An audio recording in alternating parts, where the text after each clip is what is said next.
Hey, Falcons fans! And listen, before you click away thinking this is just another disappointing update about our season, stop! Because what I'm about to tell you is going to absolutely flip everything you thought you knew about where this team is heading. I've got information coming out of Flowery Branch that's going to make your jaw drop. We're talking about performances that are rewriting the record books. We're talking about a defensive duo that has the entire league on notice. And we're talking about special teams drama that finally, someone had the guts to call out. But here's the thing, Falcons faithful, while everyone's writing us off, while the national media is busy crowning someone else in our division, something is brewing in Atlanta that they're not paying attention to. And by the end of this video, you're going to understand exactly why the next few weeks could change everything. So buckle up, because we're diving deep into the real stories that matter for your Atlanta Falcons. But hold on! You do not want to miss what's coming next, and I guarantee this is going to blow your mind.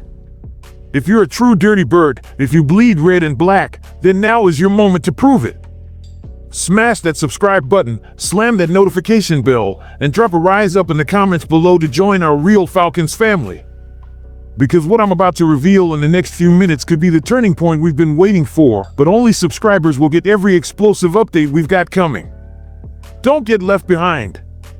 Subscribe now and let's fly to the top together. All right, let's start with the elephant in the room, or should I say, the freight train running through NFL defenses. I'm talking about our guy who's putting up numbers that are making Hall of Famers take notice. 132.4 scrimmage yards per game. Let that sink in for a second. 132.4. That's not just leading the NFL, folks. That's dominating the NFL.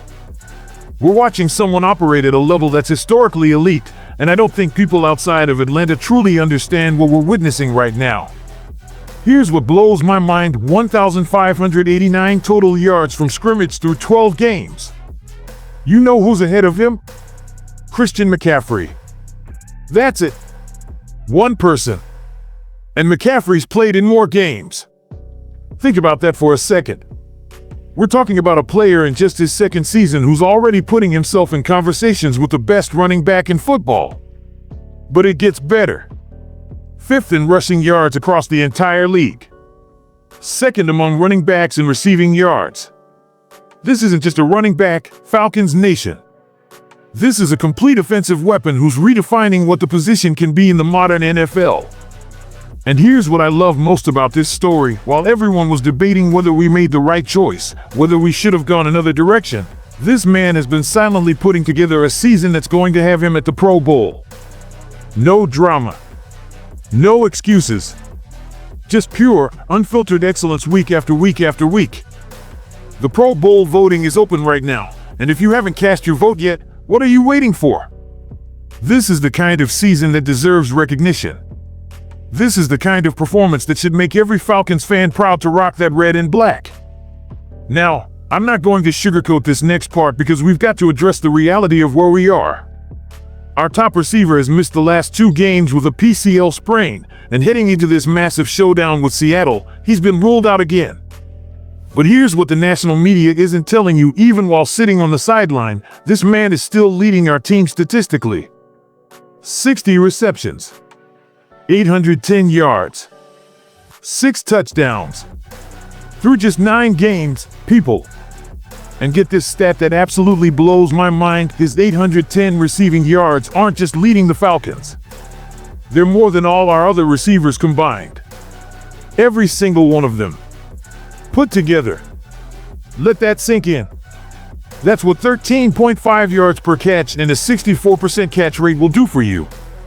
That's what happens when you've got a number 1 receiver who's operating at a Pro Bowl level even in a season where nothing seems to be going our way. Look, is it frustrating that he's out again this week? Absolutely. Is it a massive blow to our offensive game plan against one of the league's top defenses? You better believe it. But this is where we find out what this team is really made of. This is where we see if the next man up mentality is real or just something coaches say in press conferences. But you know what? While everyone's focused on our offensive struggles, there's a revolution happening on the defensive side of the ball that is absolutely electric. Let's talk about our cornerback who's putting together a season that's getting zero national attention but should be getting all the attention. Through 13 weeks, he's been targeted just 35 times. That's the fewest among NFC cornerbacks with at least 300 coverage snaps. Why? Because quarterbacks know better. Because offensive coordinators are looking at the film and saying, throw it anywhere else but there. He's number 1 in the NFC for receptions allowed. Number 1 for yards allowed. Just 0.6 yards per snap in coverage. That's not good, Falcons Nation. That's elite. That's shutdown corner territory. That's the kind of season that should have him in the Pro Bowl conversation right alongside our running back. And speaking of recognition, this same cornerback just got named the team's Walter Payton Man of the Year nominee. Because it's not just about what happens on the field. It's about what happens in the community. It's about being a leader both on Sundays and every other day of the week. I put in so much work this offseason. I'm talking about stressed out in good ways. But it paid off, and this is what it's all about right here. That's what a winner sounds like. That's what accountability sounds like. That's what we need more of in that locker room. Now, hold on to your seats because we're about to talk about something special. Something that has me genuinely excited about the future of this franchise regardless of what happens the rest of this season. We've got 2 rookies, both first-round picks, who are tied for the league lead among all rookies with 5.0 sacks each. Not one. Both of them. And here's what makes this story absolutely incredible.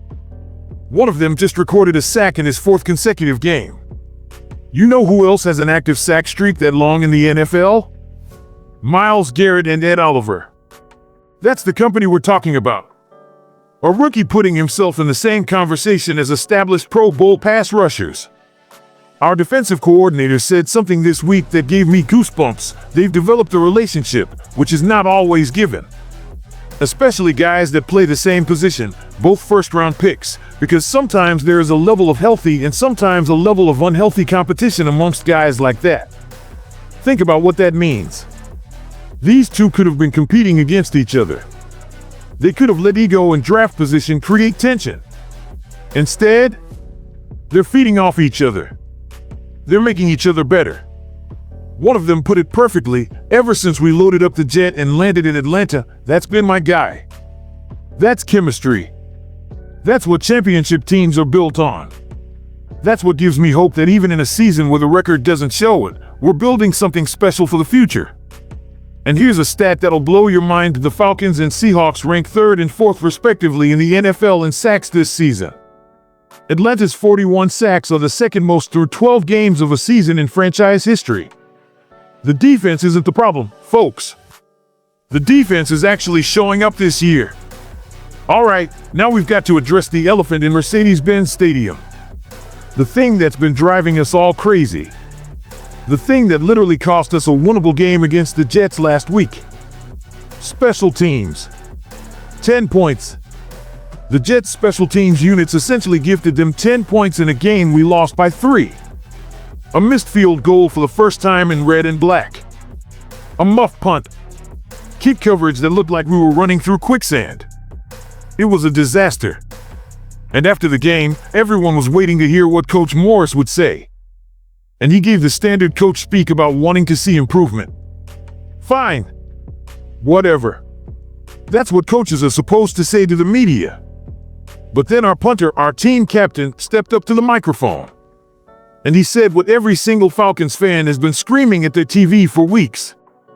Bradley Pinion didn't hold back. He didn't give us the corporate-approved answer. He looked at the situation and said the quiet part out loud, we need to get back to basics. This is a guy who's been in winning locker rooms. He won a Super Bowl with Tampa in 2020. He learned under Kyle Shanahan in San Francisco. He knows what championship-level special teams looks like. And he's telling us, without saying it directly, that we're overcomplicating something that should be simple. Between Morris and Marcus Williams, the Dirty Birds are oversimplifying something that's supposed to be easy. They've been overplaying their gaps, which has resulted in a failure to cover kickoffs, missing field goals, and coughing up the football. That's not me saying it. That's someone with special teams experience saying it. That's a leader in that locker room saying it. And honestly, it's refreshing. Because we're tired of the excuses. We're tired of watching special teams consistently put our defense in impossible situations. We're tired of watching points get left on the field or worse, handed to the other team. When you're trying to kick away from a returner and he still takes it 83 yards and is one tackle away from housing it, that's not bad luck. That's bad coaching. That's a systematic failure. And Pinion calling it out? That takes guts. That takes leadership. That's the kind of accountability we need to see more of if this team is going to turn things around.